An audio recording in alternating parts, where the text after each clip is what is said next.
Ameerika president Donald Trump šokeeris täna paljusid tunnistades, et ta siiski arutas Xi Jinpingiga Taiwani teemat. Eelkõige arutas Ameerika president Hiina liidriga USA relvade müüki Taiwanile. See kõlab isegi metsikult ning juba on tekkinud vandenõuteooriad, et Trump justkui annab Taiwani lõplikult Hiinale majandus- ja kaubandustehingute nimel. Seda küsimust tahan ma käsitleda võimalikult ausalt ja ilma spekulatsioonideta, sest juba mõnede väljaannete pealkirjad karjuvad, et Trump annab Taiwani ära.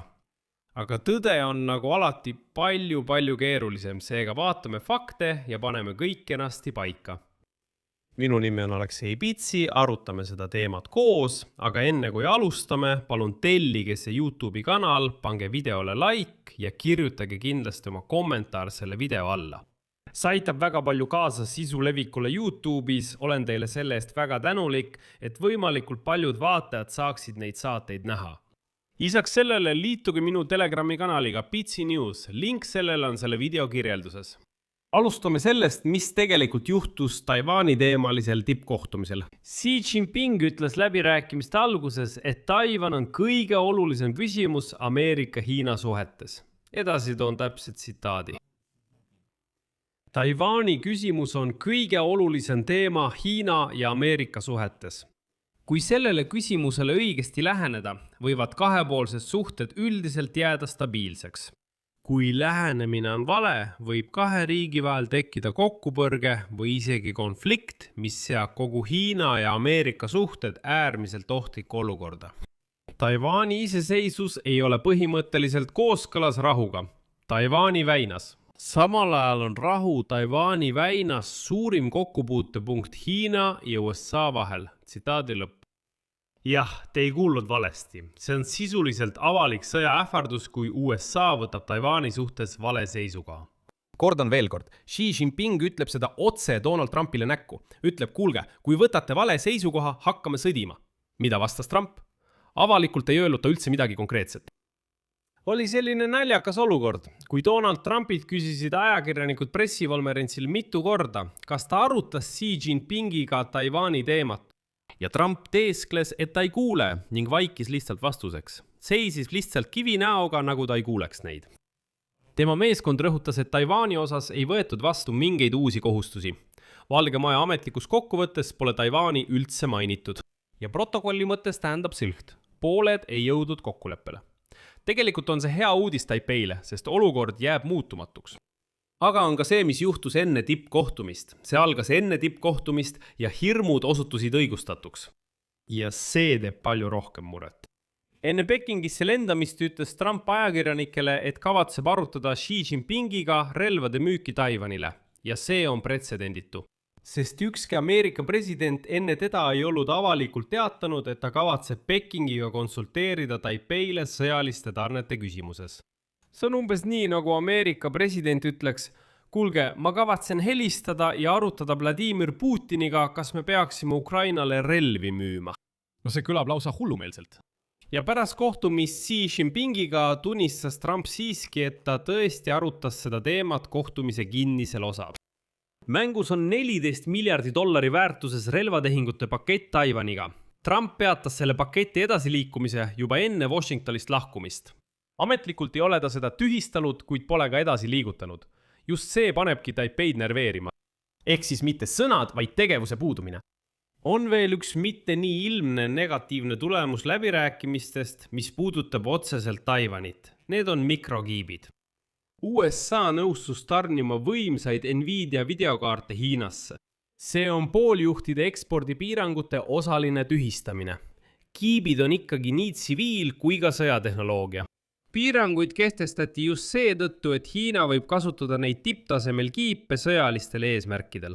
Sealhulgas süsteemide väljatöötamisel, mida kasutatakse sõjaliste tegevuste korral Taiwani lähistel. Nüüd on osa piiranguid eemaldatud ja Hiina saab ligipääsu lääne tehnoloogiatele. Ja need eksperdid jälgivad turgude reaktsiooni Trumpi ja Xi Jinpingi tippkohtumisele. Ja siin ilmus huvitav episood. Boeingi aktsiad langesid järsku 4%. Kuigi näis, et oleks pidanud olema põhjus tõusuks. Miks nii? Xi Jinping ja Donald Trump leppisid kokku, et Hiina ostab Ameerika Ühendriikidelt lausa 200 Boeingi lennukit. 200. Tundub, et palju. Aga selgus, et enne tippkohtumist räägiti läbi 500 lennuki ostmisest.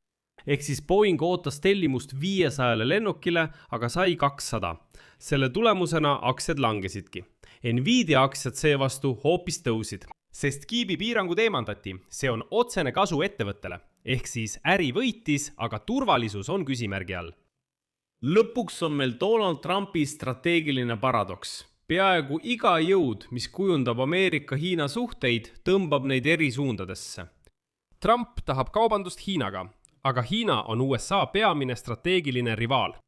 Trump tahab Hiina abi Iraaniga, aga Hiina ostab Iraani naftat. Trump tahab säilitada liitlasi Aasias, aga Taipei ja Tokyo vaatavad nüüd tippkohtumist kasvava murega.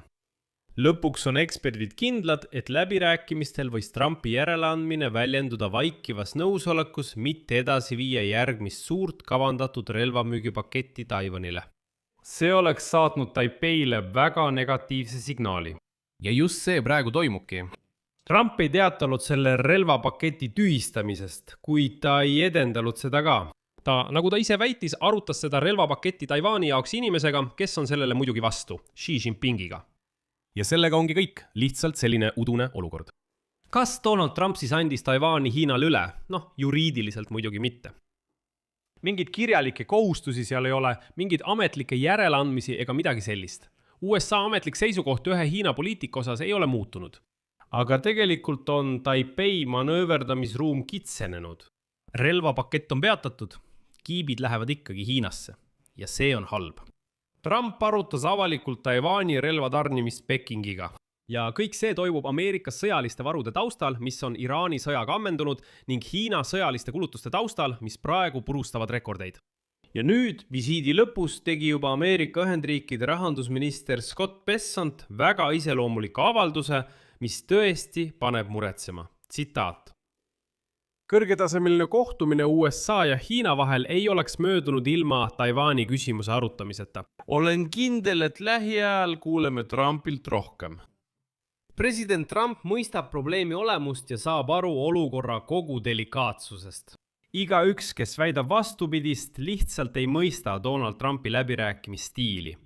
Siin panen 3 punkti, kirjutage oma arvamusi ja järeldused selle saate kommentaaridesse, tellige kanal, vajutage kellukesele ja ärge unustage vajutada nuppu meeldib. Kui soovite toetada selle YouTube'i kanali tööd, saate seda teha rahaliselt tehes annetuse või tasulise sponsortellimuse selle video kirjelduses olevate linkide ja rekvisiitide kaudu.